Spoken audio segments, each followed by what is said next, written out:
Guys, please make sure you stand till the end. One common mistake that people often make can cost you thousands of dollars in repairs, parts, diagnostics that you may actually not even need. Stay with us, we'll explain what we're talking about.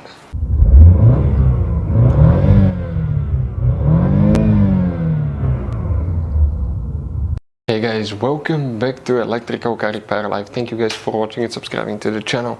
Today will be a super helpful video to any of you having a Chevy Tahoe or Chevy Suburban, that generation here from year 2014 to year 2020. If you need to find, guys, where the fuses and relays for the airbag module are located, where you can find them, where you can buy cheap parts, tools, fuses, relays at a good price, quick shipping, that way do not waste money and time. All that, guys, will be covered absolutely free for your convenience. Please make sure to stay until the end. So before we start, guys, let us tell you a little bit about us. Every single car we get here at the garage, we try to make at least 200 to 300 free repair videos. We take them, guys, completely apart. We show you how to fix engines, transmissions, bodywork, guys, engine codes, transmission codes, fuses, relays as well, guys. Why we do all that? Because our mission in the shop is to save as much money as we can. All we need in return, please subscribe to the channel, like the video, that way we can keep making these free videos.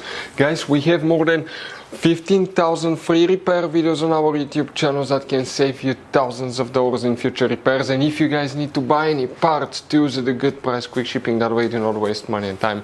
We'll put the link in the description of the video below for your convenience. Please check it out. So guys, where you can expect to find the fuses and the relays for the airbag module. Airbag module fuses and relays we'll demonstrate on Chevy Tahoe, Chevy Suburban right here. Both are built on the same platform. The only difference practically is the Suburban is longer. Guys, 9 out of 10 people that own Tahoe or Suburban do not know how many hidden fuse boxes are in it. That's why we made a very special video and very informative video on our YouTube channel about fuse box location, Chevy Tahoe and Chevy Suburban. What you need to do now, you need to go ahead and open the passenger door. Then on the side of the dash, okay, let me show you here. On the side of the dash, you will have one cover. That cover needs to be pried open. When you do that, you're going to find a fuse box with a layout like this one here.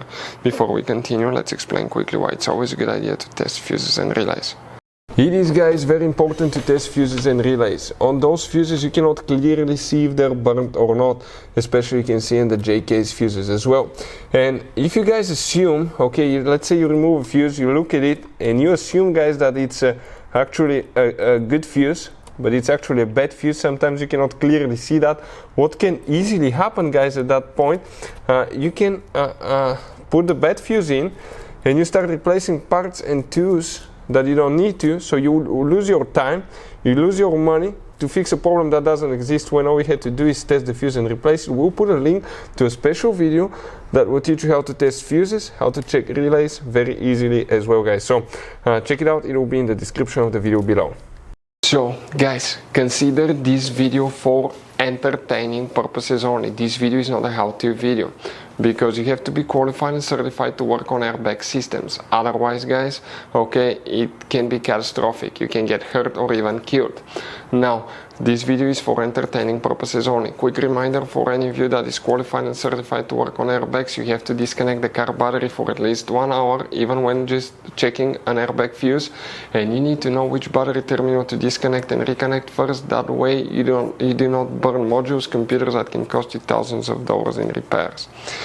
The first thing that we need to check now, guys, okay, if you come right here, let's zoom in a little bit so we can clearly see things.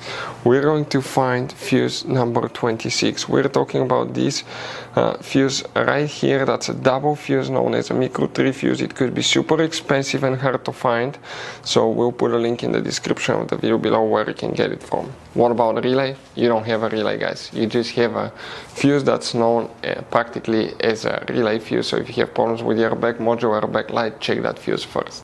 So guys, I want to show you now something. Okay, check this thing out. You have all different kinds of fuses. Fuses, relays, circuit breakers, something that could be really hard to find, and if you're in the middle of nowhere, you don't have a replacement one, you may end up being stuck, guys, in the middle of nowhere, or they can be seriously overpriced. So what we do, we usually buy some spare ones, we put in the glove box for a peace of mind. We'll put the link in the description of the video below where you can get them at a good price, quick shipping, that way you do not waste money and time. Hopefully the video will be helpful. Thank you for watching and see you guys next time.